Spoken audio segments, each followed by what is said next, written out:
another episode of HHDG Media Podcast.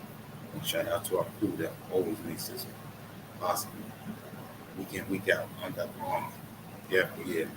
But still standing strong and we'll keep pushing, keep this culture going. Rock Vader KB, T. Smith, the Mayor, Skelly Top, and myself, Wiki. Shout out to our Facebook group out there, HHDG, Hip Hop Discussion Group, tuning in. Shout out to all of y'all. Shout out to everyone else that's also tuning in through YouTube right now. Go check out our website, as you see at the bottom, hhdgmedia.com. Check out what we have on there, our merch, with the music we put up, and as well as we're on all social media as HHDG Media or HHDG Media Inc. And before we get into our guest for tonight, who has quite an extensive catalog, that's definitely worth tapping in. Not too familiar just yet. I'm sure you will be after tonight's interview.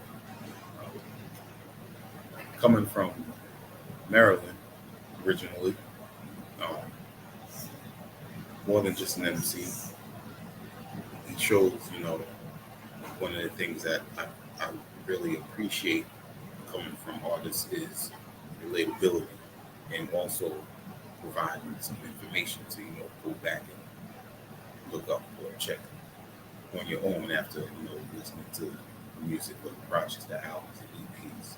And he does quite well with that. Also with the artwork. Sometimes I have a few questions with some of the artwork on these projects that we'll be talking about as well. Always ingrained in giving information on history, our history. I appreciate. Also speaking on bettering oneself, which I'm sure that relates as well to him, coming in of age, getting older, having a family. We definitely get into that. We also talk a little bit about, how to help intertwine with this music as well. But like I was saying, extensive catalog. I know we can't go through all of it in one interview, but I definitely would like to just dive into some of my favorites before we get into it. MCing is just one aspect that is nice. We also got production. Um, and with that, I'm sure with the skills that he's been displaying, it shows the networking of other producers and MCs that he's continued to work with, which I appreciate because some of them I've known, and some of them through listening to him, made me go and look to see what else they have out there. So I would like to introduce Peace, peace, peace. John Rose, what's up? Good morning. Good afternoon, I should say. Good night, whatever. How you doing, Ian? I'm doing good. That's good. That's excellent. That's excellent. Thank you for this. Again, I'm very thankful and grateful. I don't take nothing lightly at all. Been doing it for a minute, a little bit older, you know what I'm saying? Yeah, man, I'm ready to go. Whatever you want to do. I'm doing that challenge, man. Let's get it. So let's start off. Mm-hmm. Divine sight communicates intelligence. Yes, sir. Now, when I came up, MCs at the end, and they had meaning to it. Mm-hmm. So tell us about yours. All right. So the name, actually, of course, if you do the knowledge, is based off that percent, percent nation, the guys on Earth Nation, the guys on Earth, and as we know, it's very, very strong in hip hop. In fact, it's one of the core bases of it, part of the foundation of it. My name came because when I was younger, I used to be called Dot. They used to call me, Dot because I was chocolate, dark, you know what I'm saying? They used to call me T. They used to call me Dot. And that name kind of stuck, and, in learning and gaining knowledge of self, with the Supreme Alphabet, I kind of made it work. It's funny because some people think my name is too damn long until the acronym comes. But yeah, man, I've always been since I'm kind of I grew up in Golden Era. So with Chris, KRS-One, you know what I'm saying? Kane, King Asiatic, no one's equal. The name and stuff stuck. That's part of my foundation. You know what I'm saying? Still young, but old enough. You know what I'm saying? I got some miles on me. I got some knowledge to give. But I don't take anything lightly. And like I said, you're always learning and evolving. If you know what I'm saying? If you know knowledge of self, is always to gain knowledge, wisdom, and understanding on everything. You know what I'm saying? To become true and living. Absolutely. Did you have any of your peers that had the same type of acronym? No, you know what? See, this is the funny thing. It's wild because like how I was raised. I was raised in DC, born in DC, raised in the Maryland area. I was like born in DC, lived in DC till I was about like 5. But then I moved over into Maryland, on the line of DC, Forestville, Capitol Heights, Suitland, all of that area. And I grew up in the culture. But the thing is, every summer I used to go up to New York. So like between 10 to 17, which was like the formulation of the second golden era. Anybody knows that's when everybody came, Rakim and all that. That's like 86, 87, 88, 89. So I was just amazed, They teased the hell out of me because I was country. They called me country and shit like that. But I mean, I really gained a lot. And that's where my foundation actually came from. You know what I'm saying? It's funny because I remember when I go back to like tapes. I go back to tapes and mix shows. Oh, I lost you. Uh-oh. Hold on, let me get back. Yeah. Can you see me? I don't think you can see me. Yeah, I see you. Yeah, I see you. Okay, cool. Yeah, I go back to like tapes and mix shows and stuff like that. Yeah, I see you. Yeah, I see you. Yeah, I see you.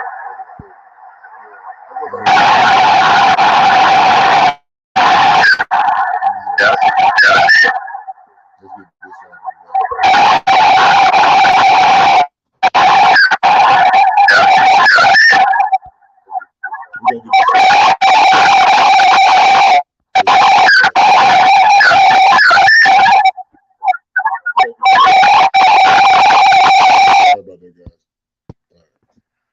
Hello, everyone, and welcome to CEO 2022. A lot of great games have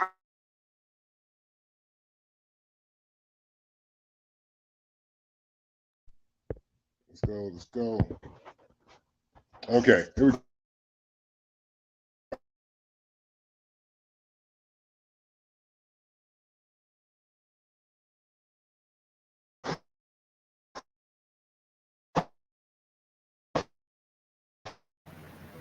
Like, Still- no. Sorry about that. I don't know if that was me.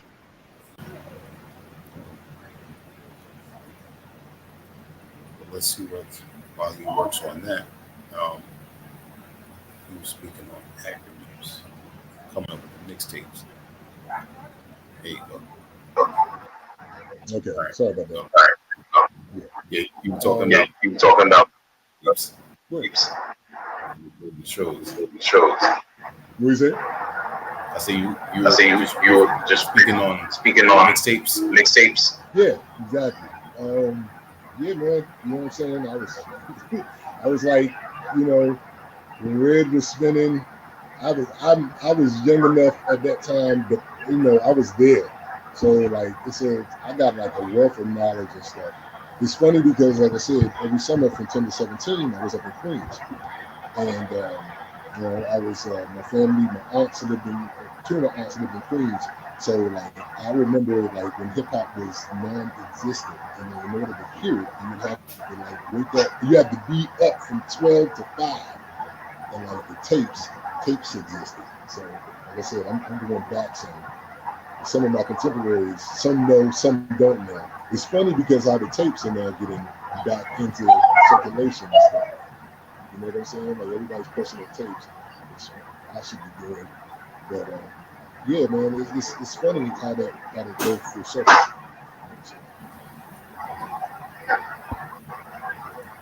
You actually did. You actually did press up one of your projects. One of your projects. Right? Yes, Right? I actually do. Yes, I do. I do have requests.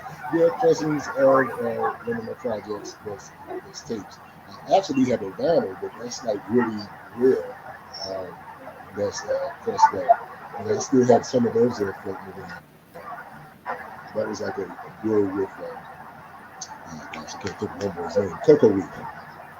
Coco Reef. Yeah, that's right. Yeah. Yeah, that's right. Yeah. Good brother. Limited run with him. And that was my first foray into, vinyl or whatever, which I'm still learning.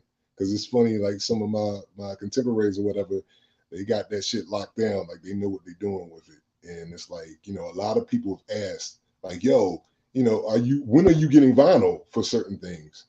I'm like, yeah, I need to go forth and do that, but vinyl costs money. So that's the thing, man, for real. You got like a 17-year-old daughter and a 15-year-old daughter and, a wife in the household. Sometimes that shit gets tricky, anybody that got kids know that shit is, it can be done, but you just got to make it work. And right now, there's so much going into other things. I just moved, and it was like, yeah. But I'm jumping. And let's go to the question, man. What's up? That's so good. That's so good. What I was talking about earlier was it seems like you have a wealth of knowledge when it comes to history. Not in just the rhymes, but also with some of the artwork.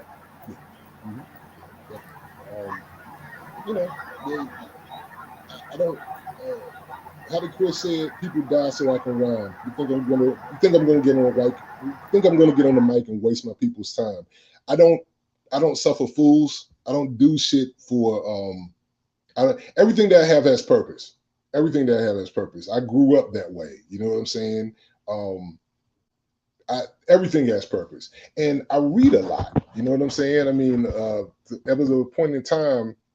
It's funny because like it was a point in time where I'm an egghead, basically. I was the dude that was like, hanging out with all the dudes on the street, but I was like Sharif.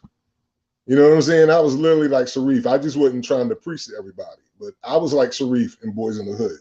You know what I'm saying?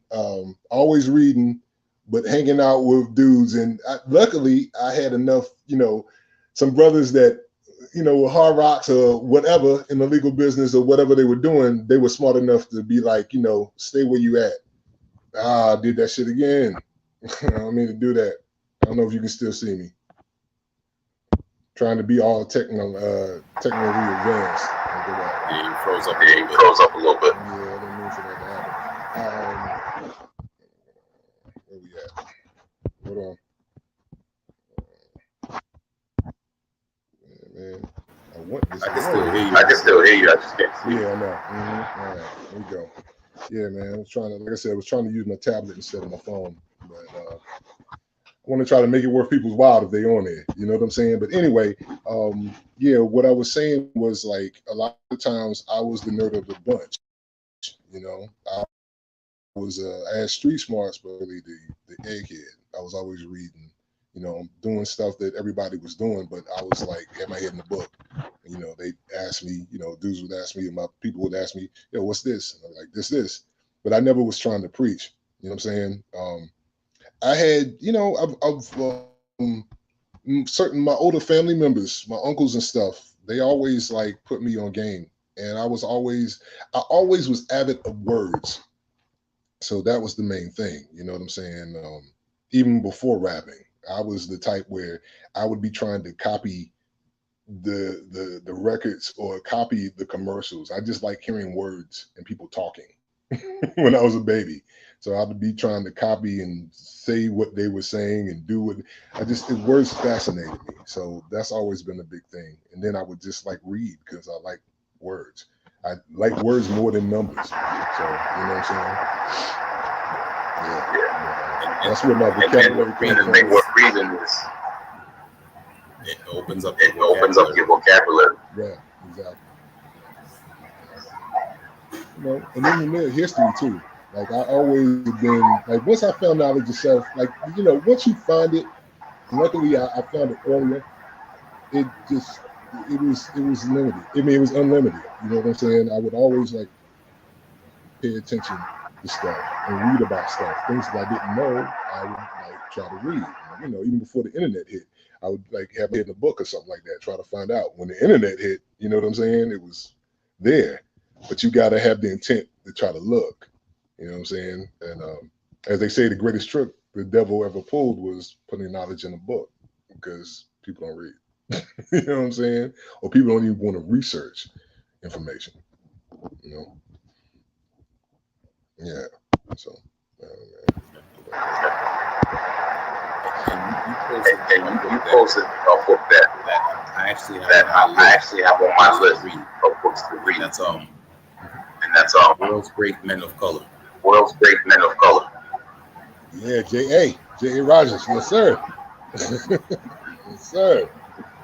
Yes, sir. Great. I got books. I got those.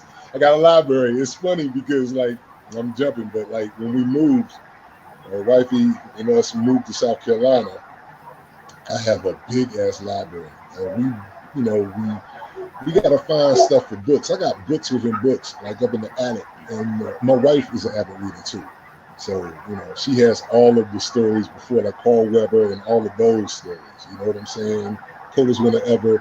She got all of the books, like when the Black writers started to come and, you know, started that whole aspect came, all the writers and stuff.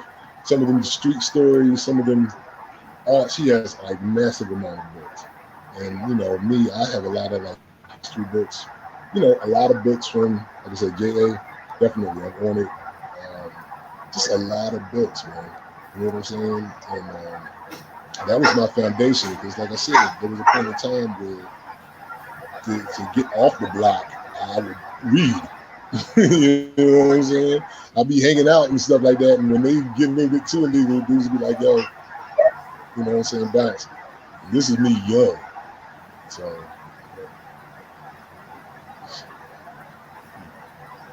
what came first to you? MCing or production? MCing came first to me. Production was because I had no choice. Most MCs that will tell you if they're producers, they have no choice. No one's giving them beats. They figure it out. You know what I'm saying? And it's amazing that you say that because, like, I haven't produced in a while. Luckily, I've been able to hook up and just been working and having enough relationships and income to work with some great producers. You know what I'm saying? And upcoming producers too. But yeah, production, a lot of my stuff, my early stuff was because I had the ear. It's like I know what I want. And I just went forward and did it. You know, everything that you hear initially, except for the later stuff, I'll even learn how to mix and master myself. All that shit was like, you know, all of Swag Golly Hard Body, the beginning of, you know, people that don't know, my library. I had my first project was Overview, and I mixed that. I learned by trial and error and mixed that. You know what I'm saying? It's funny, like I said, my history goes back. For people that don't know, which you don't, I was in a group called Clientele. Clientele was my foray into, I guess, my second phase, because there was a point in time I was rhyming, and then there was a point in time when I got to my mid-20s and life started to come, that you get disenfranchised because reality comes. And I just, you know what I'm saying? Hip hop has always been a thing of confidence. You got to have confidence in yourself to even do the shit. You know what I'm saying? To even get on the mic, even try to work, you have that confidence that you can do it. And I lost that. So By the time my second phase came in my late 20s, there was a group called Clientele that I was in, and that was consisting of my brother, my cousin's friends, and I was the oldest. I've always been the oldest. It's funny because I was the youngest with dudes that taught me certain things. Like when I first started rhyming and all that, I was the youngest. But then I was the oldest and I was teaching them. There's a producer in Maryland who is incredible. And I'm not saying that because he's family, but Jamal the Great. Um, he's actually starting to do big stuff within the area. His sound may not be more hip hoppy, even though that's his foundation. But of course, he's trying to make a push more of the sound that's contemporary now. But his foundation was based off of me. And he'll tell you, like, I was literally teaching Jamal like how to sample, what to look for, record deals at the time. Before the internet hit, you started e-digging. But yeah, man, that was I noticed. Jamal is great. Just Engineering. Yes, One project. so you do that's why I truly appreciate you. You don't suffer fools, man. You really do your knowledge. You do the knowledge for real. You hit me up like oh, he didn't. He does know.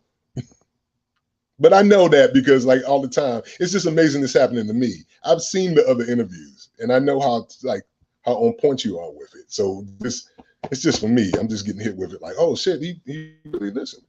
So, or he knows. But yeah.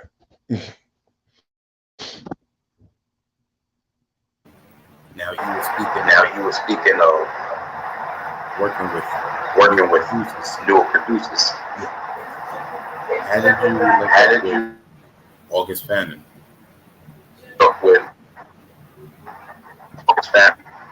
August.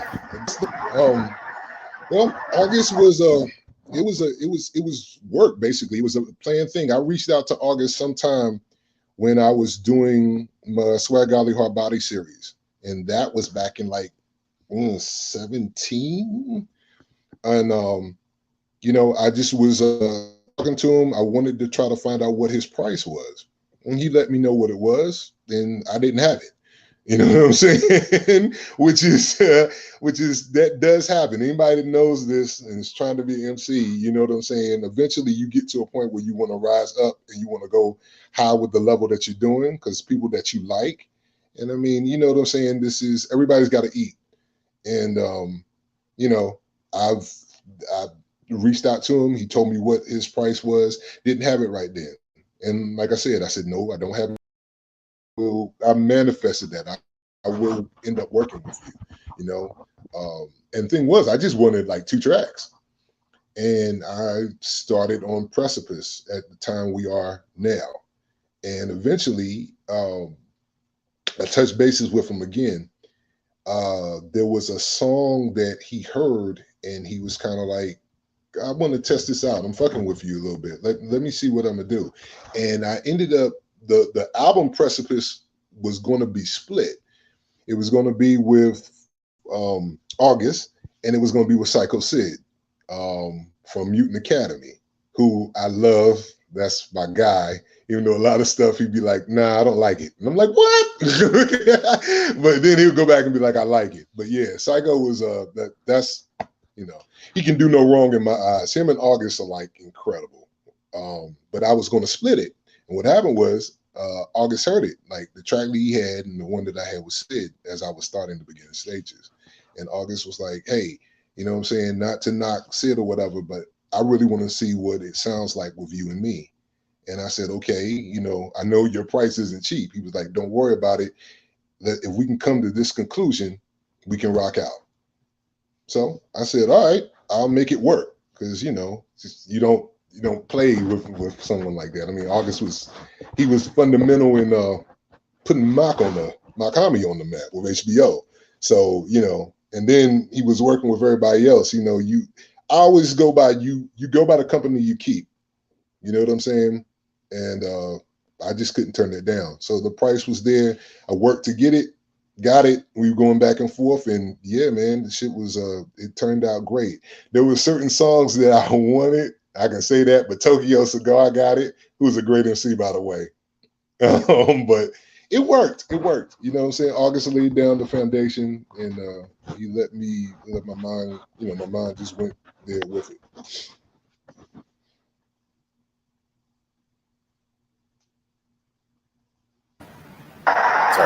Sorry about that. No, no problem.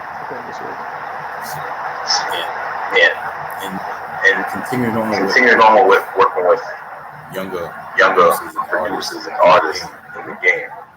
One of my favorites. Trick they worked with more than once. Dingo Forlane. Yeah,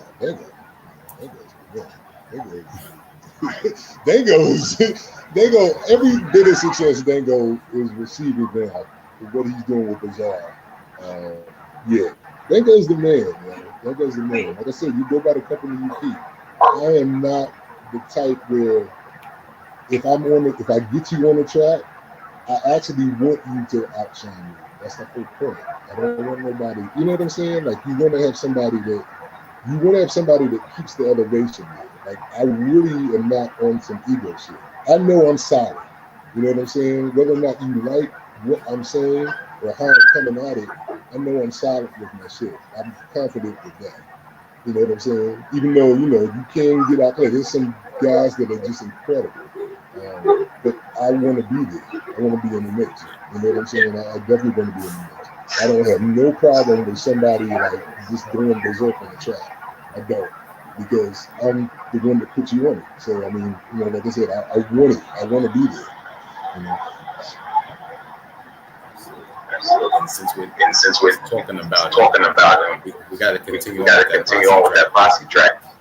The Great and the Secret Show. Yeah. Also Link Loan on there. Sleep Sinatra Commander, Lincoln, Nebraska. Yeah. Stick Figure. Stick is. I was surprised this happened with Stick, for real.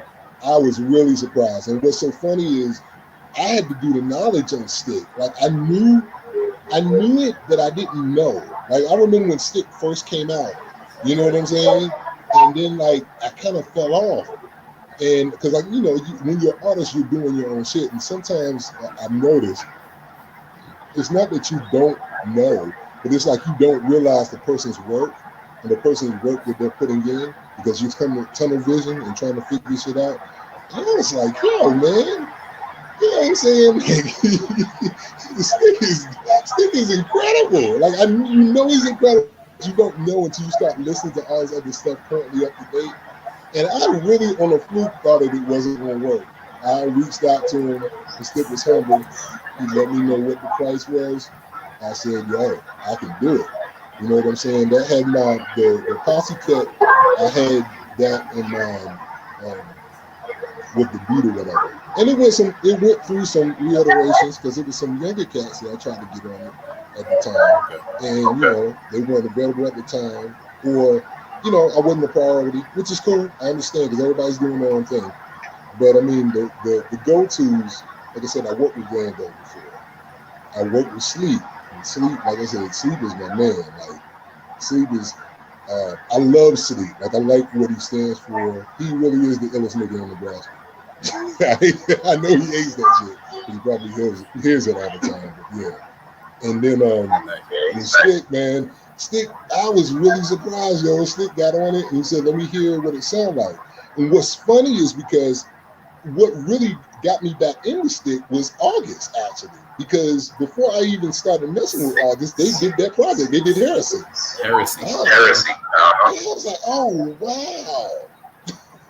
You know what I'm saying? Like, I was like, wow. That's actually kind of like the catalyst because I was, dealing with August and stuff like that. But when I heard, since August is prolific, you don't know when he was dropping. And he just comes out with so much work for so many other people. And I heard that and I was like, yo, Stick is just like, yo, I got to get him on this track, man. I got to get him on this track. So, yeah, I was blessed. I was really blessed. And you have one other guest feature on that one. The Devil's Been Working. That was Akeem. Am I pronouncing that right? Yes, Akeem Shu. Akeem is the future, for real.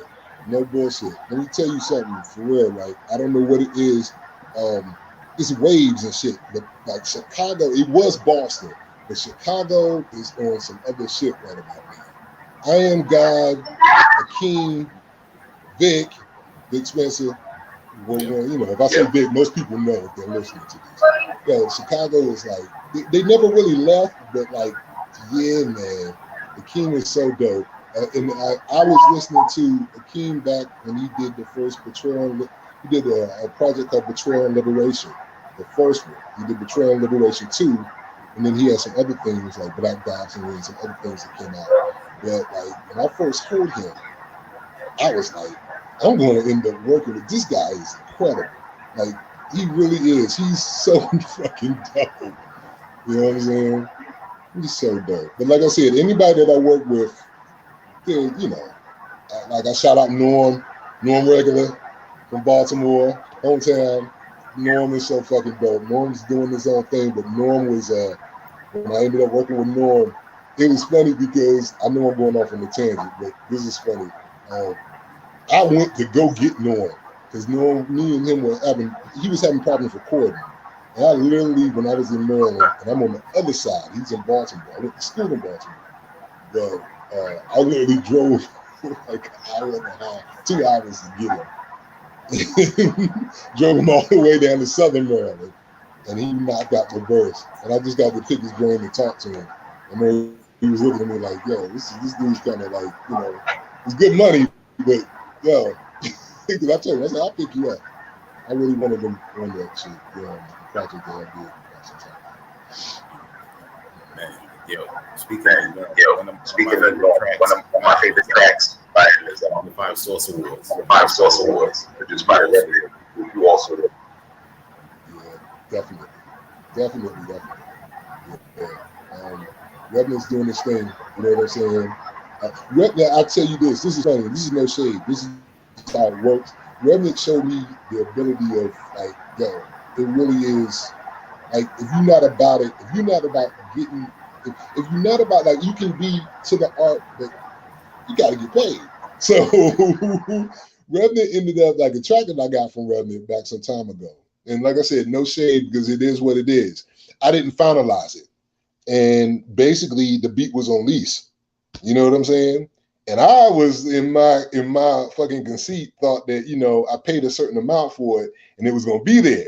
But the track ended up getting used. This is on another project. The track ended up getting used by somebody else. And, you know, that for MCs, that's the worst. You'd be like, you know what I'm saying?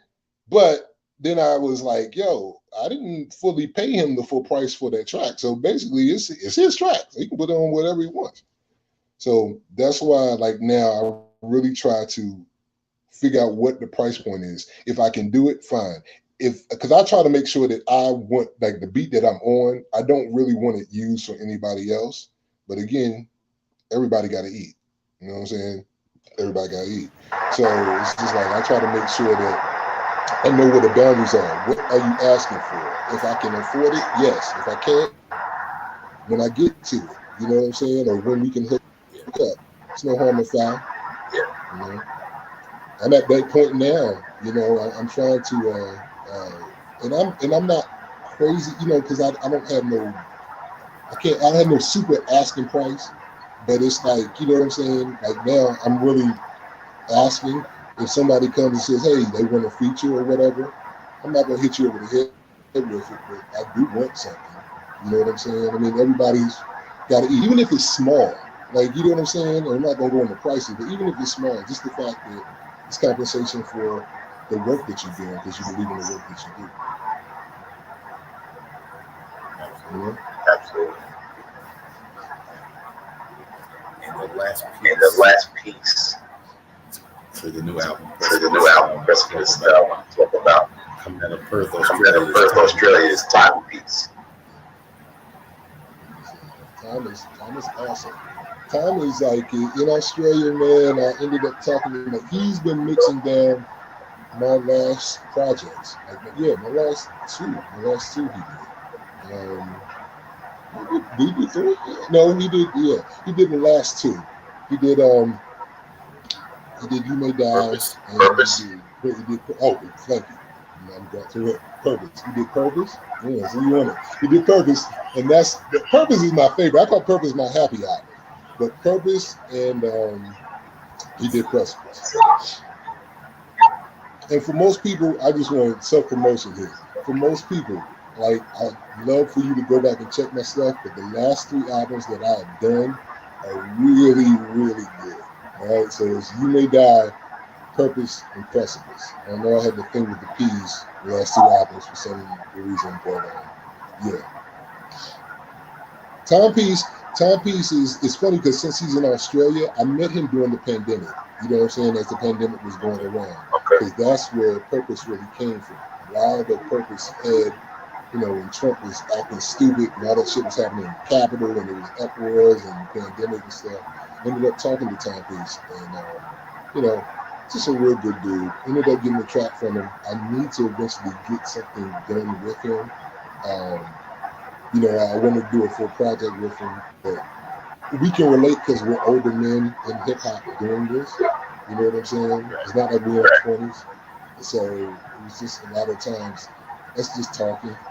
And like I said, he's just a good dude. He really is. He's a good dude from just our talks on the internet and everything. You know, it's just genuine. And yeah, man, he put some extra work. Like, I really enjoyed the way I sounded. You know, like the mix downs and stuff I was doing was good. But like when you know someone that's doing it and that really does it, it's like, wow, I sound even better. You know. That's when you know you're doing it right. Yeah, exactly. That's why I always give give shout outs to people in Canada. Right. Yeah, man, I just, you know, I just wanted to try the goal is to try to do the work, you know. That's what it is, to do the work. Like, eventually, you want to get heard. Anybody who's doing this shit, they want acknowledgement and they want to be heard. But you get to the point where, like, if you get to the point of you doing you realize that it doesn't matter if no one even cares. Just work harder. Because the goal is you're trying to leave a legacy. A lot of times you don't get acknowledged. It's nice if you can get acknowledged at the point in time where it is. But if you do time this shit, eventually you will get acknowledged. That's a hard pill to swallow because a lot of times you want it then and there. But it's like, now it's funny because I'm starting to get a little bit of traction. And, you know, I've just been doing the work. I go through it like everybody else. You know, sometimes you be like, at first I had to get out of my feelings because that was the main thing. Like anybody, first you're like, okay, I'm doing it. No one likes what I'm doing. Then you feel confident. Then you're like, I'm really doing dope shit. You know what I'm saying? But the problem is, everybody's doing dope shit. So it's like, you have to learn how to, if you're doing the work, your time comes. You just have to make sure that you start doing the work. You know what I'm saying? And like, that's planning shit too. Like, even with me, it's a lot of shit. Shout out to Zeta Rocca and all of, you know, Kelly Castro, all the Wrecking Crew. They kind of like put me on some game. And I laughed. Curly hates my name. He said your name is too fucking long. But they you know, Wrecking Crew is the shit, like, for real. Out of Philadelphia, Zeta and Curly and friend, which I don't really know. I just know I've talked and had conversations with Kelly Castro and Zeta Rocca. But shit. I reached out to Small Professor. Eventually, the next big project, I'll definitely work with Small. Like, that's one of my bucket list. I think I might have heard Curly Castro mention that on the Pull Out Coach podcast before.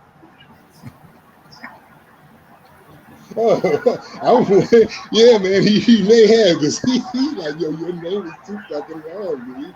He said your name, you gotta shorten your name. But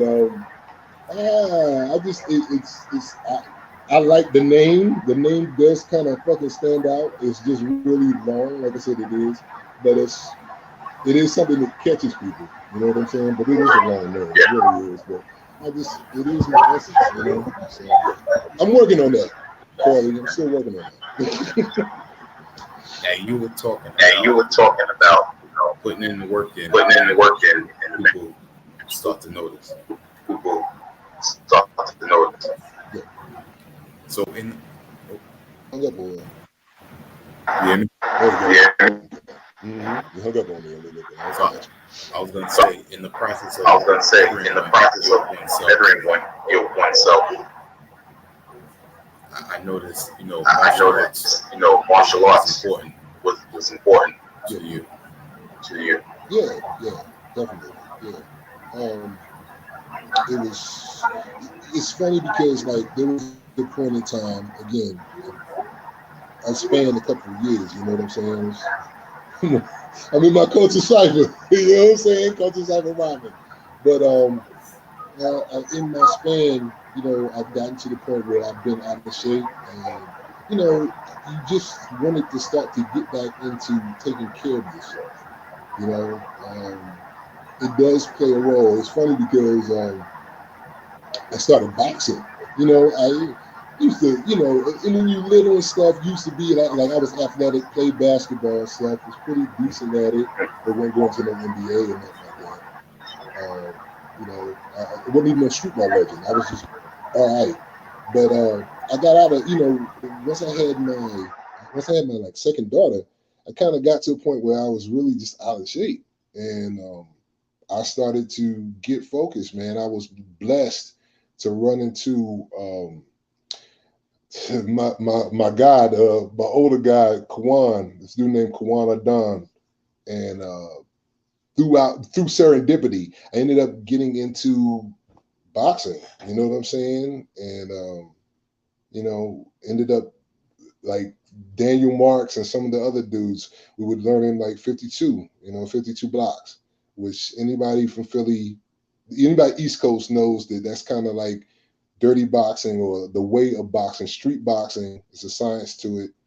A lot of people that are now milking it and is not doing the art form right, but it is what it is. But I was learning from dudes that really did it, and it got me in shape. You know what I'm saying? Got me in shape. Taught me a lot. Taught me a lot. Yeah, taught me a lot. And like, from there, I just tried to keep myself up. Here in South Carolina, I've been trying to get back into it. Like, I'll go to a local boxing gym and like, get busy. But I really wanted to try to get back into where I was, because I was, like training. You know what I'm saying? It was like 3 days for 2 hours just in it. And I haven't done that in a while. And I need to get back at it. It's funny because, again, I'm jumping, but like Mr. Mech from my man Mass podcast, you know what I'm saying? What is it? I forgot what the podcast name is, but yeah, Math Hoffa's podcast, you know what I'm saying?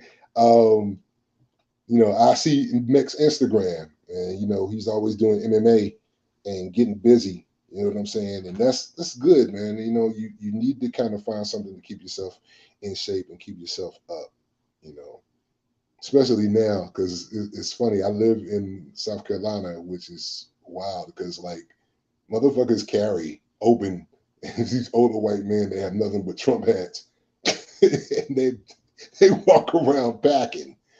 So you know what I'm saying? And because you don't need a license down there in South Carolina, you can just purchase a gun.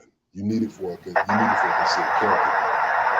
You can actually just have a gun and walk around like Texas.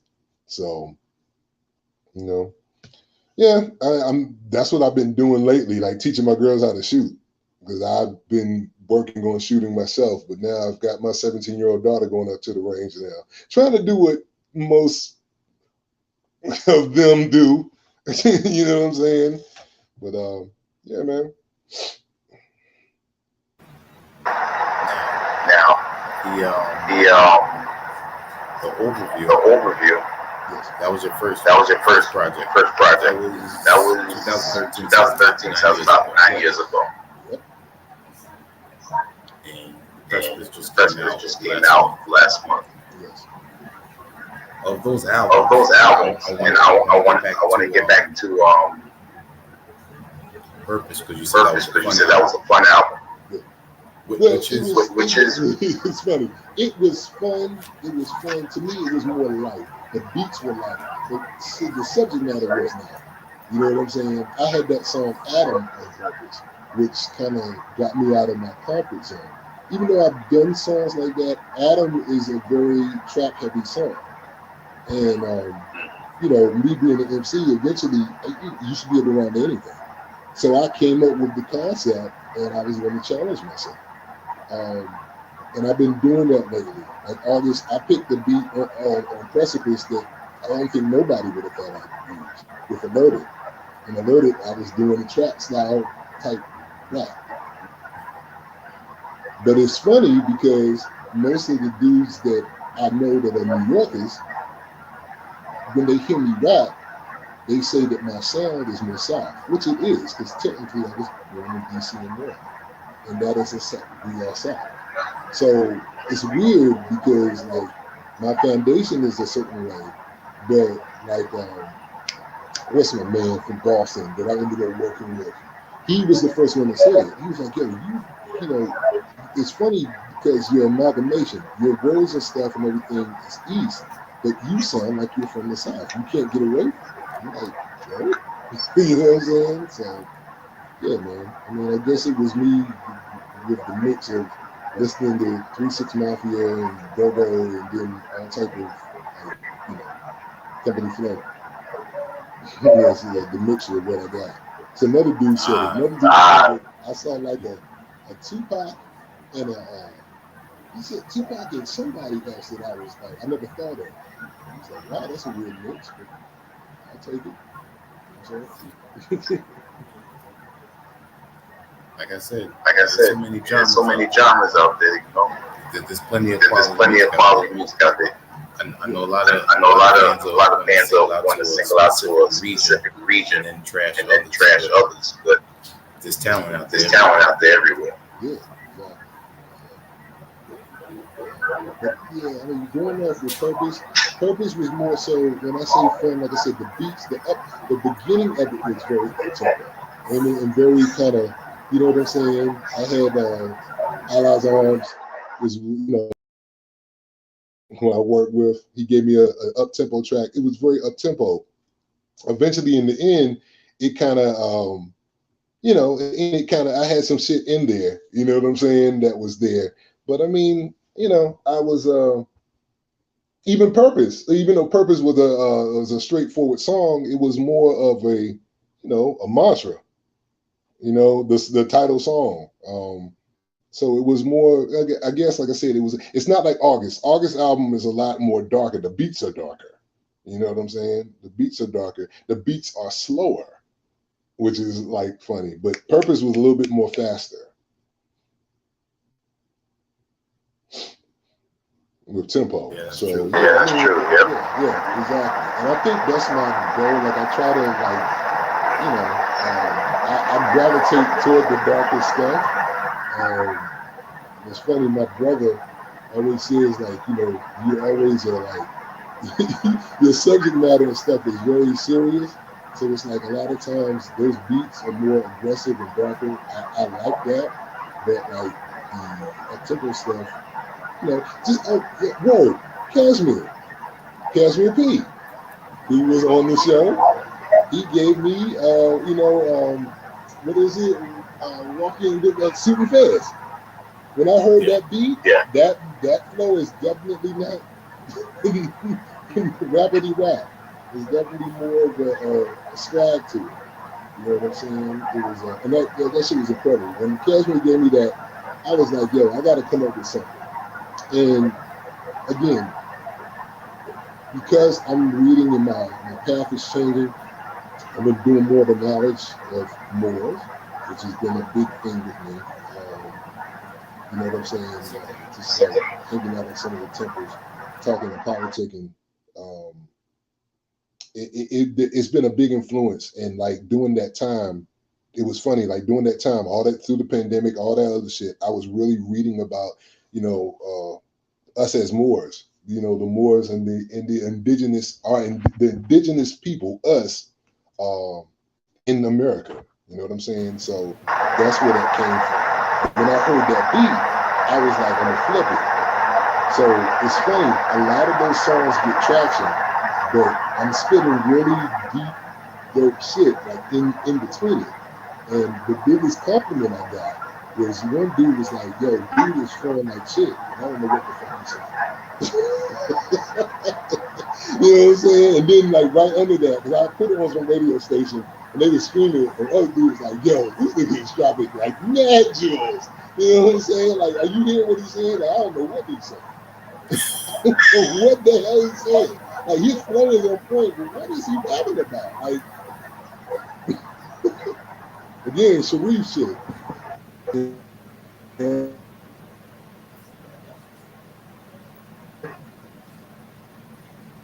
Breaking up again.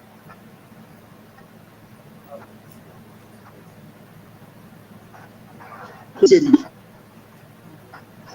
I put, there you go. Yeah, it's my purpose to put it in there. I have to do it. You know what I'm saying? Again, I go back to what Chris said. People that's what I can rap. You think I'm get on the mic and listen to what people say? I don't do that. I don't do that. That's where I was raised. It wasn't about that. Like, you know what I'm saying? And everybody can do their own flow, but like eventually it gets to a point where I always, and I know I'm rapping forever, but I'm a rapper. It gets to a point where like hip hop itself, because it's been so commodified, it's been teetering. It's not been teetering. It's been on the edge of death for a long period of time. You know what I'm saying? But the thing is, hip hop has always been angry, in your face music, right? The thing is, it's two ways it goes. If it's not saying something or angry about something, it's party. It's always been about the party because, of course, people in the Bronx and stuff, they were living in hell. So they did whatever they could do to party to forget about the shit. And the edge of that was there. You know what I'm saying? But when the message dropped, it's always been that. I mean, like I said, hip hop is weird because it's like it plays with so many elements. The punk aesthetic of it is very influential. And that's like that anger and that like rebelliousness. But it's funny how it teetered because like, you know, you had Enemy, you had Public Enemy, and then you had NWA. And if you know the knowledge, some of you don't, but Straight Outta Compton, as crazy as Straight Outta Compton was, Straight Outta Compton still had songs like Express Yourself and some other deep shit where they was kicking knowledge, even though it had Gangsta Gangsta, Fuck the Police, which Fuck the Police actually was kicking knowledge. You know what I'm saying? You're now witnessing the strength of street knowledge. So, yeah, but after Niggas for Life, that's when it got kind of fucked up. And I tell everybody, I was like, yo, like, Niggas for Life, as much as I loved it, I didn't, and I tell everybody, look at the fucking cover. Like, the cover was like, they went to the nth degree. And part of that was money. Part of that is because they had nowhere else to go. You know what I'm saying? Like, all of them are fucking dead and ghosts. You know what I'm saying? So it's like, yo, man, I've seen the shift. You know what I'm saying? I've seen the shift. And, you know, it's amazing now because now it's commodified. At first, it was, you could tell like dudes were trying to explain where they were coming from. But then when money got involved, it's like, fuck it, just go for it. And now that's what most people do is program. Now you got zombies. You got everybody on drugs. You know what I'm saying? It went from not doing drugs, then trying to be a gangster, then being a drug seller. So now you're a drug addict. All you do is pop pills, fuck bitches, on drugs. You know, I mean, God bless Future, who makes great music. He probably doesn't even do the shit that he's doing, but I mean, all Future's music is that. You know what I'm saying? So, I mean, yeah, I mean, it's always got to have a balance. If it's not in balance, and that's the key to everything, if it's not in balance, it gets fucked up. And now, that's what's been happening lately. Now, again, the pendulum always swings back and forth. So now you have somebody like Cole, who most people like.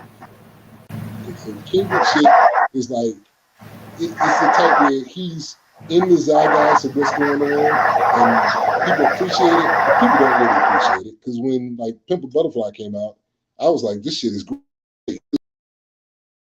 What? And they were like, he's rapping too long. But then when he does Damn is quote unquote the album that everybody likes. But I say that's Kendrick's commercial album because he realized that he couldn't do what the Pimple Butterfly can. He set the bar so high. Damn was just like really simple, 11 tracks.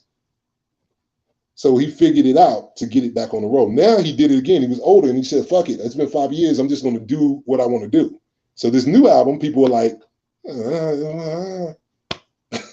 know what I'm saying? So it's just finding the balance of it, man. It's trying to find the balance of it because a lot of people, you know, they don't want to hear it. They don't want to hear it. Again, you're trying to find your niche. You want to try to get everybody. There's certain things that I do that the music that I do is for underground hip hop.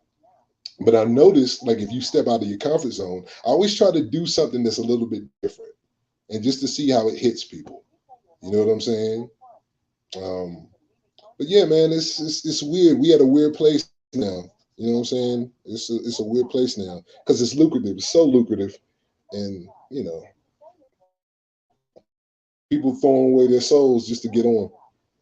You know, the drill shit, Chicago, when the drill shit hit and the drill shit was popping off, and now it's like now all New York is doing drill, and it's just like they got their own New York drill, and it's just like, you know, there's no balance to it no more. That's why niggas are dying so quick, man. You know what I'm saying? They don't realize the God, and it's just like it's savage. Everybody is on some savage wave. You know, there's no, it's starting to swing with so many people on. You know, it's like at the point now where the damage is crazy.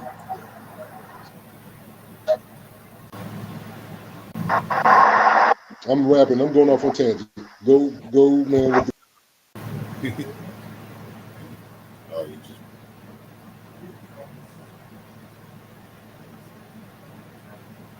lost that again. With speaking on that, I was about to say that Latin drill is now coming up on the rise. And like you said, you've got the UK drill as well. You know, that's really where we saw a lot of coming in that. I'm sorry about that. Yeah. I was just saying, you know, the drip that now will start have this come up. I heard you, but I didn't hear you. What did you say? Say it, hear me? Yeah, I can hear you now. I didn't hear what you were saying. I was when you were speaking on the drill. I was saying that the Latin drill is now one that's come up. It's so funny. Again, we are so commodified. You know, on some deep shit, on some real shit. Like, you know, melanated people, we don't know how to protect. But part of that's because we've been so mind fucked here. We don't protect art. We create art. That's our greatest gift. We create. You know what I'm saying? But we don't hold on to anything.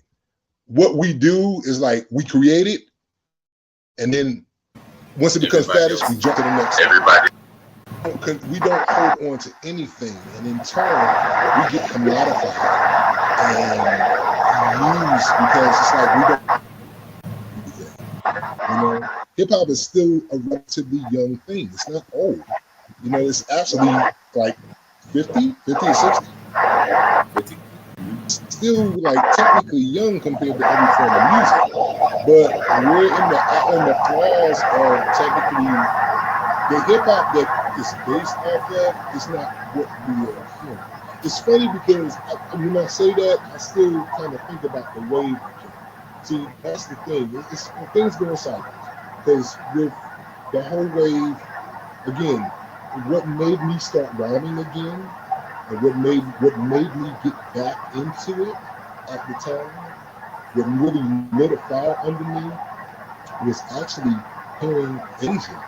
like Planet Asia and Rock and Ka. When I heard Ka, I was like, it can be done.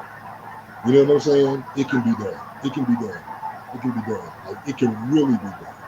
But the wave is now, because they're the foundations of the next wave. I say to everybody, like, and I go back and forth, but it's like, this is the fourth golden era. There's been technically 4. There's been 4. And this era that I'm in now, whether or not I last or whatever, is the fourth golden era. There's so much good music that's coming. Between Gun, Westside Gun, and all the Griselda, when they first started pushing that era, Asia, when Asia started to hit, you know what I'm saying? Like, the whole wave came in.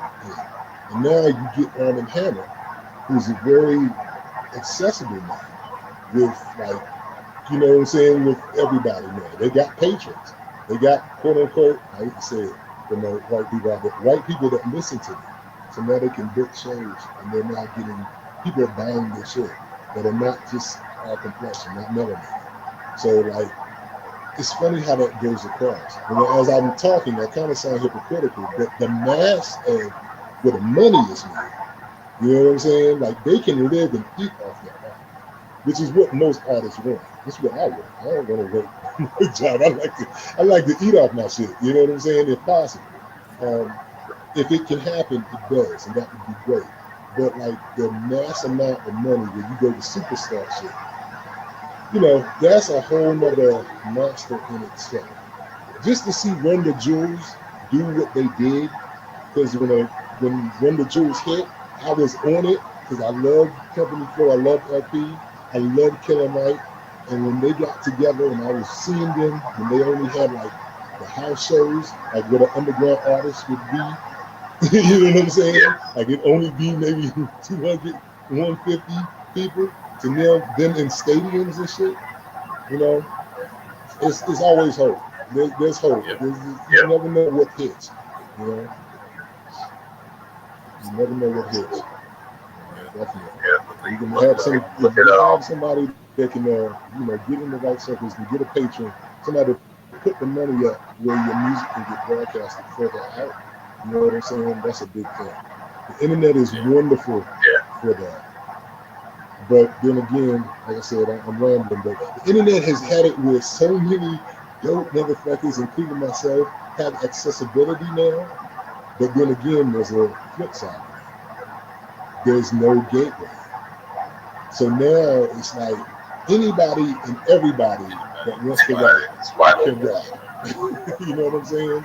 And there's no gateway. There's nobody that's calling you on it. You say, well, no, that's not it. You know what I'm saying? And I mean, as hard as that is, it's nobody pushing people to get better. You can just say, fuck it, I don't have to rap. I got the money.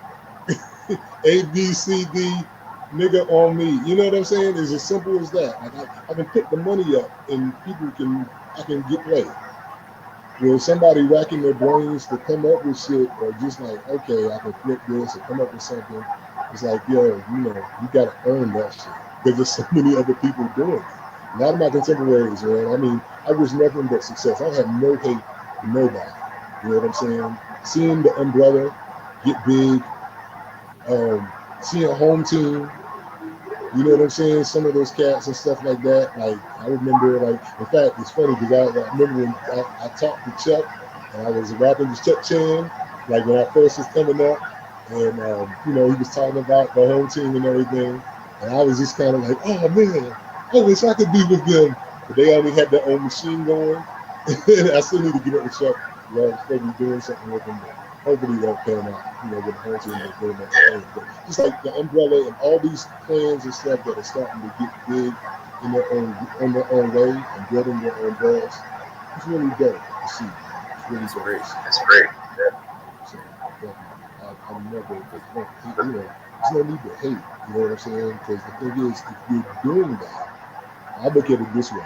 If you're championing the person that's doing the work, right? Because that's the whole thing, right? You're supposed to be doing the work, right? You champion somebody that's doing the work, eventually, if the bigger they get, the more doors they get. And if you're still doing the art form at that time, it may be your time. You know what I'm saying? You may be able to get in. And that's all you want. You want to have the opportunity to. It may not happen, it may have.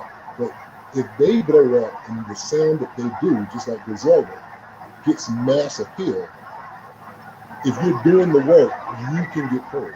And you can go into the wave that's there. You know what I'm saying? So, We're on the streets right now. yeah, exactly. Rome is from technically. Oh man, I knew that you was gonna happen. Rome is from us. Rome is literally us. You know what I'm saying? Rome is literally us.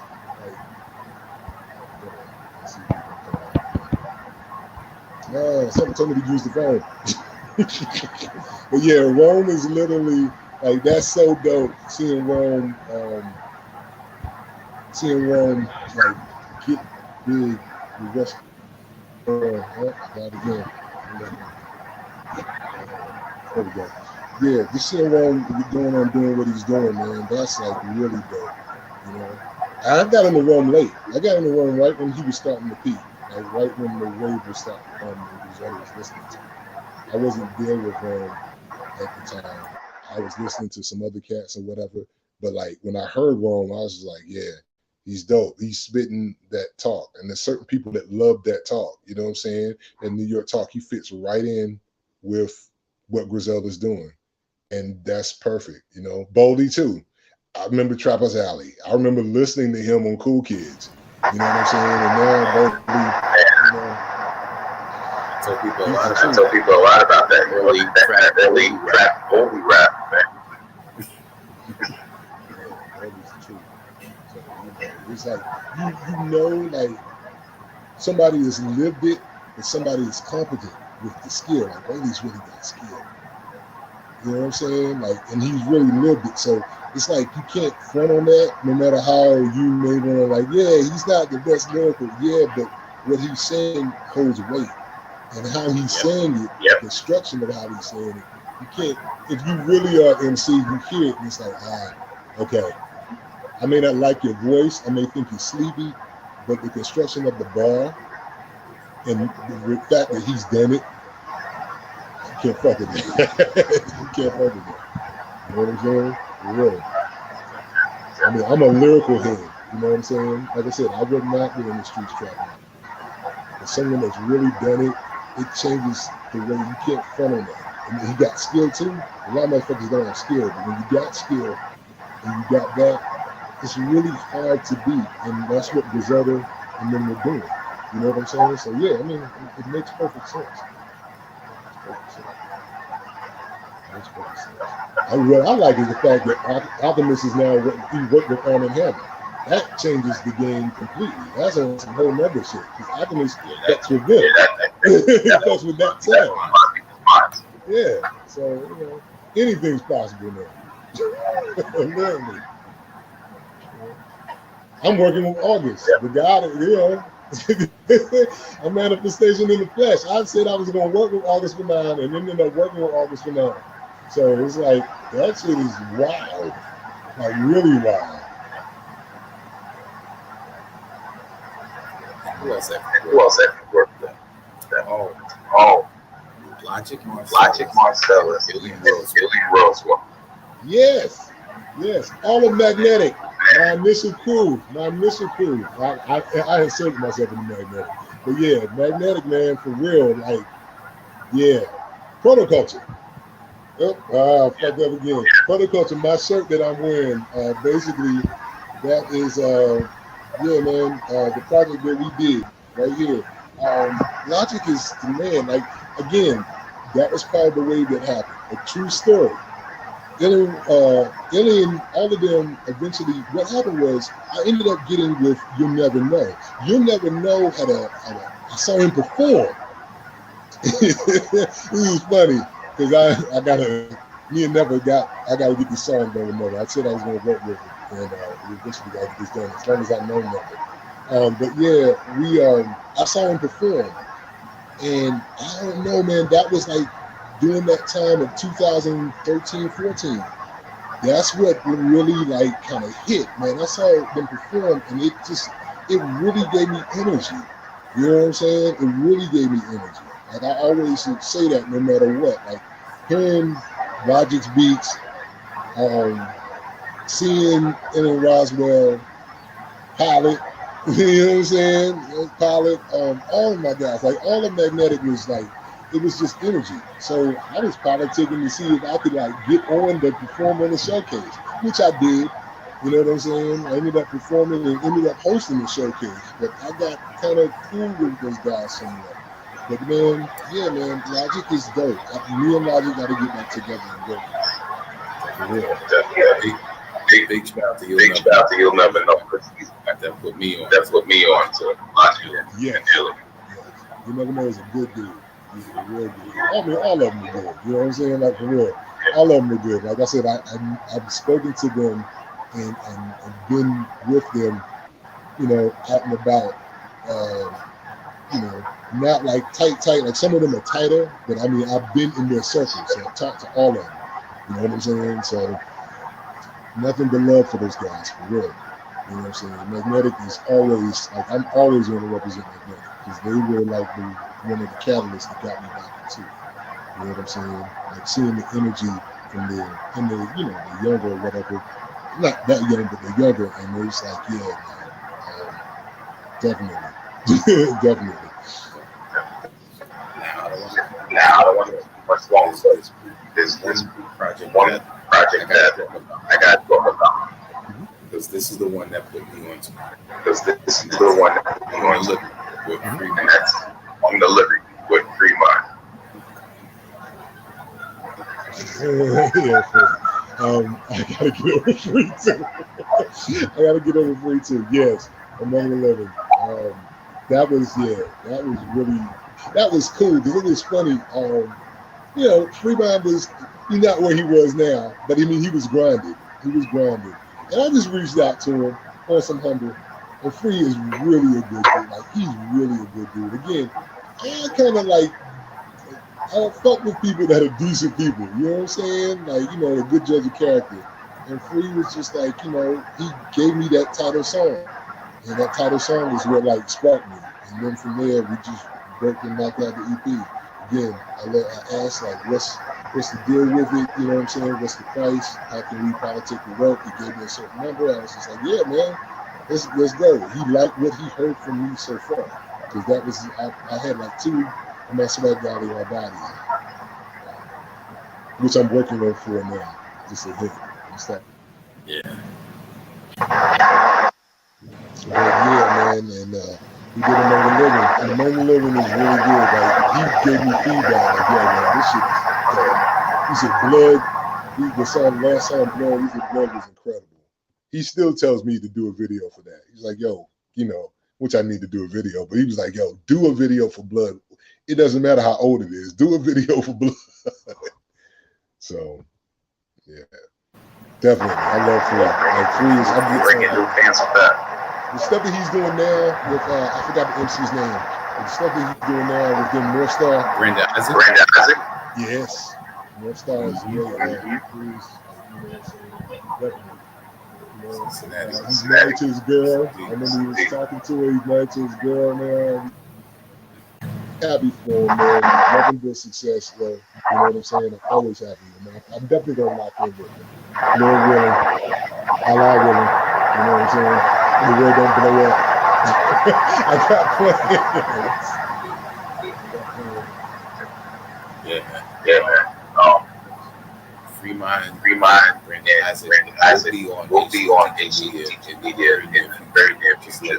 Just let y'all know that. I'm gonna be there. I'm definitely gonna be in the chat. I'll definitely be in the chat for real. I'll be in the chat. I gotta say. I went back and did the knowledge. I got hit. So now it's like when Cashmere was on live, you know what I'm saying? I kind of was like, oh, Cashmere's live. So, you know, in Cashmere P, I was on there, like typing and shit like that. But now I definitely am going to be hit. I went back and started looking at all the other people, you know, that were on. I was like, wow. Yeah, I appreciate that. One thing I want to say about Free Mind is thank you for continuing to do your production, continue to show your skills. Because I think there was a time I remember on his IG where he was ready to give it up. Exactly. And everybody comes to that point. Believe me, everybody comes to that point. Anybody, for real, let me just say this, because I know, like I said, I'm rambling, and I would like, it'd be nice, because I can talk forever, because I'm like, older. I've seen a lot, you know what I'm saying? But I've realized that I've ran into a couple of people in circles and stuff. I don't even realize it. Like, throughout my time of working from 13 to now, I've done some stuff, and a lot of cats that are blowing up, or cats that have been building. It's funny that I met them either on their way up or like right where they're starting and stuff of that nature. But yeah, man, everybody gets to that point, for real. I was at that point. I was at that point right before I did Among the Living. Tell you the truth, I was just like, all right, this is ran its course. This is fucking ran its course. I felt that I was just like going nowhere at the time. Because I did Villainous, but that was back some time ago. But I did Villainous, and Villainous was really good. I just loved Villainous. Like, that's still, personally, I just like it because it was so hard, and I was really rhyming. But yeah, man, I was at the point where you just kind of like, what am I doing this for? You know what I'm saying? But it's something that if you do it, you do it, And for the simple fact, I denied myself for so long, you know what I'm saying? That comes into my head, but it goes along. It goes away. You know what I'm saying? Even if no one listened to me at all, it's something that keeps me sane. You know what I'm saying? It keeps me sane. It keeps my mind at work. It keeps me from getting out of trouble. It keeps me focused on certain things. My mind is geared toward a certain thing. So it's just like putting your brain to work and not just like going anywhere with it. But yeah, I mean, it does happen. Anybody that's a parent and doing it. You know what I'm saying? Like Freezer, he's a father like I am. Yeah, that shit is not for the weak. It's funny, the guy, I have a couple of guys that I've gotten to, and I'll put you on. They are my society brothers. This is group of society, these young cats, Lunar, Foul Monk, who I ended up doing a project with. A lot of these guys I just met on the internet, and they've kind of like formed a group. And like, was it Lunar Solitaire? I think it is. But Lunar, I just call him Lunar because he's got all these projects, and they're at the beginning. You know what I'm saying? They're at the beginning because they got this shit tight, but they're really at like, they're doing it. And it's like, I done got up with them, and it's funny because they're younger, and they're just like, yo, you like a fucking Superman. How are you doing this? This shit's not easy. My daughter just graduated a couple months back, but during that time, shit wasn't easy at all. And it's still not, because I still got another 15-year-old I got to deal with. But yeah, man, it's something that you do. You know what I'm saying? If you're really about it, you just want to get paid for doing it. You know what I'm saying? But you do it regardless. No one's listening. You still do it.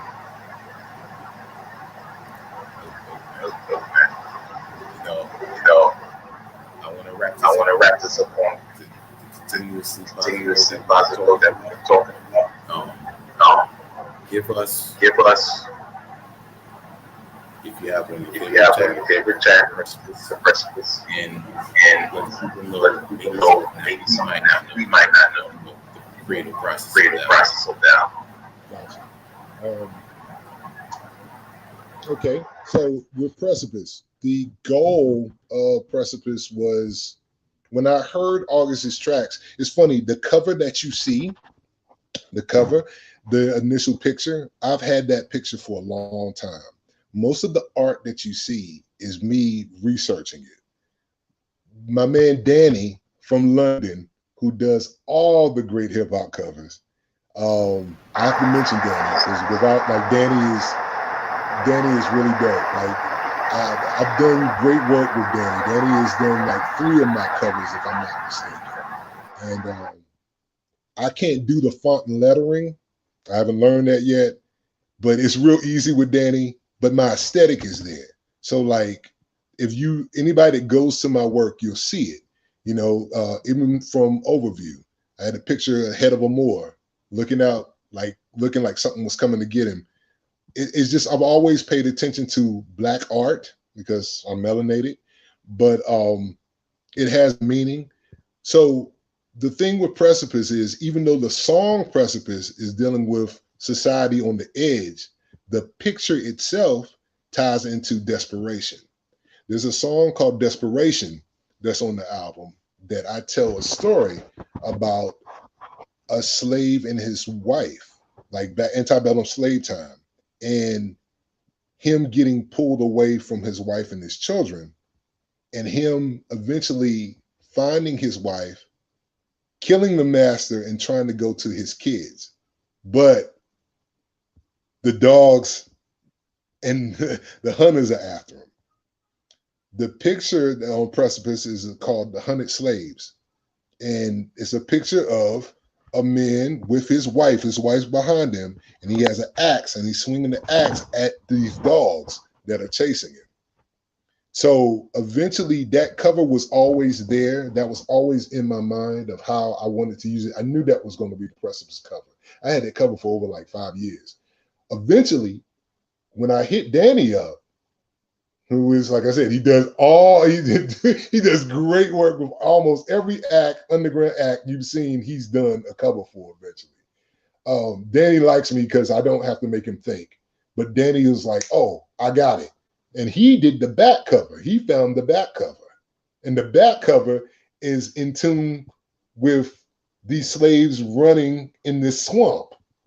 You know what I'm saying? It's a picture of this man, this melanated man holding his wife, escaping from the swamp.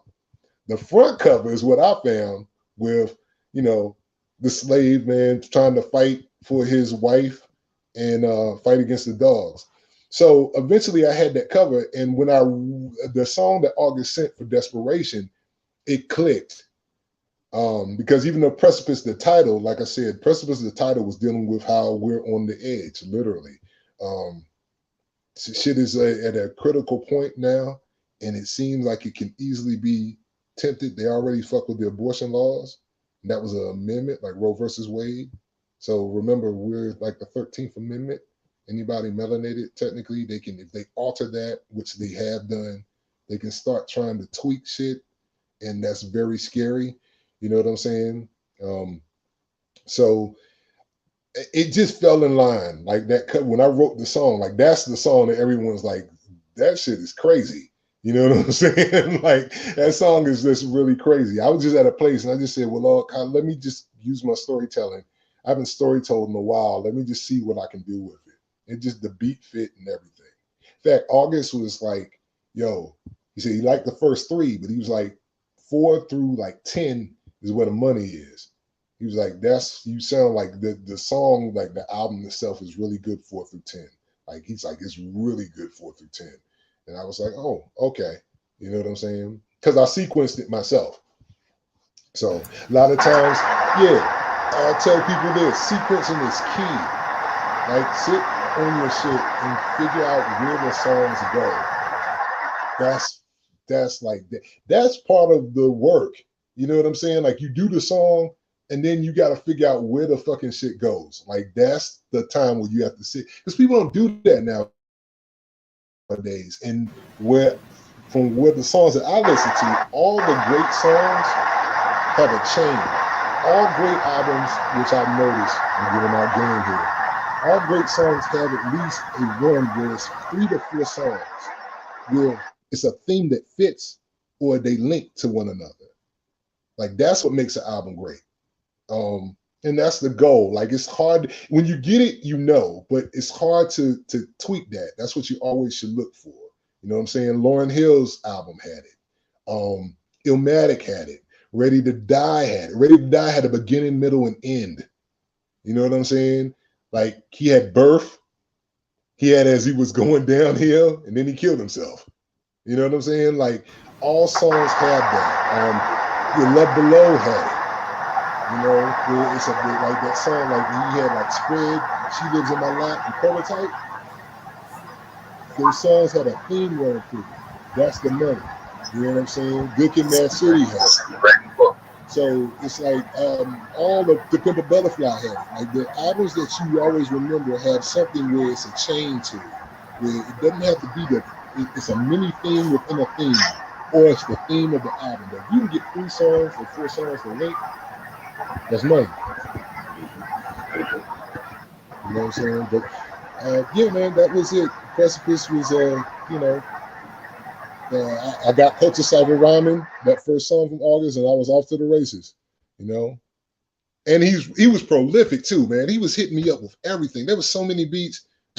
I was like, God, like you ever realize that sometimes people's like, some people have like folders and shit, but like August is really that dude. Like really, like if you get a chance to work with him, he'll just like throw it. It's just, I was like, God damn, like it's too much to pick from.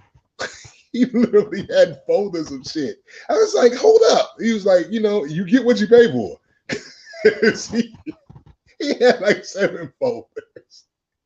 And I was just going through it like, and it was all like, mostly it was all like 80% heat. Like I was like, oh my, how am I gonna pick from this? Then it gets whittled down because you'd be like, kid, I want this. Vic has it. Oh, what? I want this. Tokyo Cigar has it. Oh, what? This. No, that was used by Arm & Hammer. Oh, you know what I'm saying? So you get that type of, which is good things to have, you know what I'm saying? But like he said so much stuff and it was just me trying to make it work, you know? That was the main thing. But I tell everybody like Desperation is the song that's just ill. You know, Desperation is just a song that's ill. A lot of people hear that and they're just like, oh, okay. Because the beat is really, the beat and what I'm saying, it just fits, it locks in. Where Would I Go is another song that's really good too. You know what I'm saying? Where Would I Go? People kind of like that. Because I think the beat that he has the hook saying, where would I go? Where would I go? And they're singing it. And I have the hook talking about that same thing with the song. So that works. You know, just doing the work on your sequencing, you know what I'm saying? I'm putting in the work. Just heads up, I have another with me and a guy I was talking about, part of my society crew that I'm like tapping in with these young brothers. But Lunar and me have this song called, have this album called Hammer Brothers, and that's just me rhyming. You know what I'm saying? Just really having fun with it. We're in the middle of working on that, and then after that, I've got to get busy on starting to finish my thing with Psycho Sid again. I got another album that I want to do with that, and my Swag Alley Hard Body 4 eventually, that's coming. So those are like for the upcoming year. That's what's up. And then one more thing, Black Knight, who I don't know if you know, but Black Knight messes with Squeegee up. Yes. Black's my dude. I just hit Black up too, and Black's like, yo, I'm ready whenever you are. Because I did Intelligent Night with him. And he's just like, yo, man, hey, I'm living, man. Whenever you're ready, you just let me know. So I definitely got to lock up with him. I do like the one producer thing. Because that's the way like the foundation was. But yeah, man, I just like I said, it's those are in the works. I don't know if I'm gonna get to, like I want to do Swag Alley Hard Body 4 because it's been a while. Like that's my little series, my personal series that I do. And I thought I was gonna stop at 3, but I got some stuff for 4 coming that I know Hammer Brothers is being worked on now. So that's like the next fun thing. Then, like I said, I'll get busy and really, after the Sid thing, I'm going to work on something like concrete. The Sid is dope too. Yeah, by the way, again, self-promotion. Yeah, I know I'm taking over. But me and Psycho Sid's album, The Days, the Hours, the Minutes, the Seconds. Good shit. Get a chance to. Sid is the truth. Fuck with Psycho Sid. Mutant Academy. You know, Mutant Academy got a lot of dope producers. They got great MCs. They got a lot of dope producers. Yeah, I don't think everyone's they wouldn't the whole group. Psycho Sid. I was like, see it like he can do it all, like for real. He can literally do it all. Like, oh man, that shit that he did with Before I Self-Destruct, not Before I Self-Destruct. I still function. Way that I still function with Great Scott and Meech or whatever. His people that he messed with. That shit is incredible. Like that's what got me on him. Like, yeah. But I mean, his sound can change. Like he has hard shit and he has shit that's really dope, like smooth and stuff like that. He can, but again, I'm glossing over the people that I fuck with because most of them can do it all. So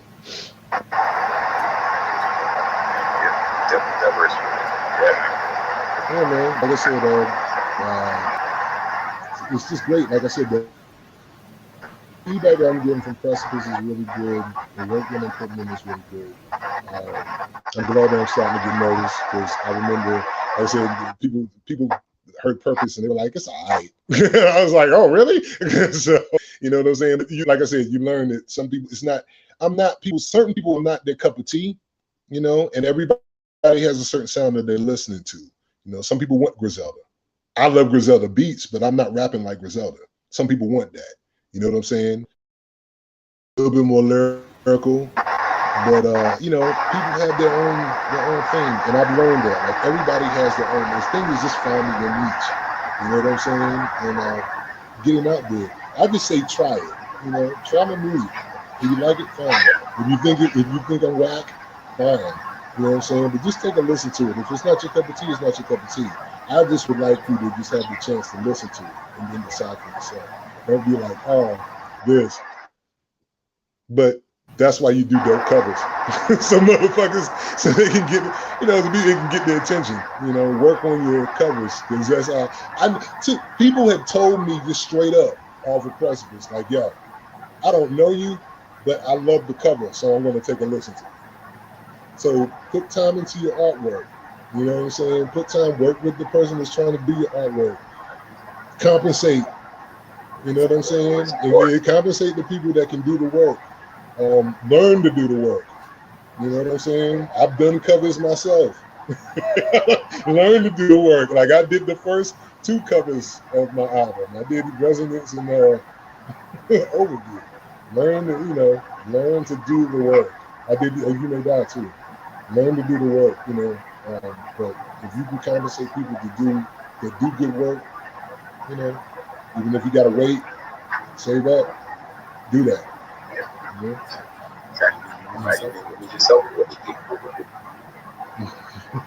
Yeah, man, definitely. Like I said, this has been great, man. Like I said, thank you, yo, for real.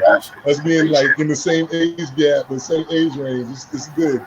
It's good, like, you know what I'm saying? And I just thank you for really taking the time to get out there and listen to some of my stuff and to have me on, man. I'm so humble.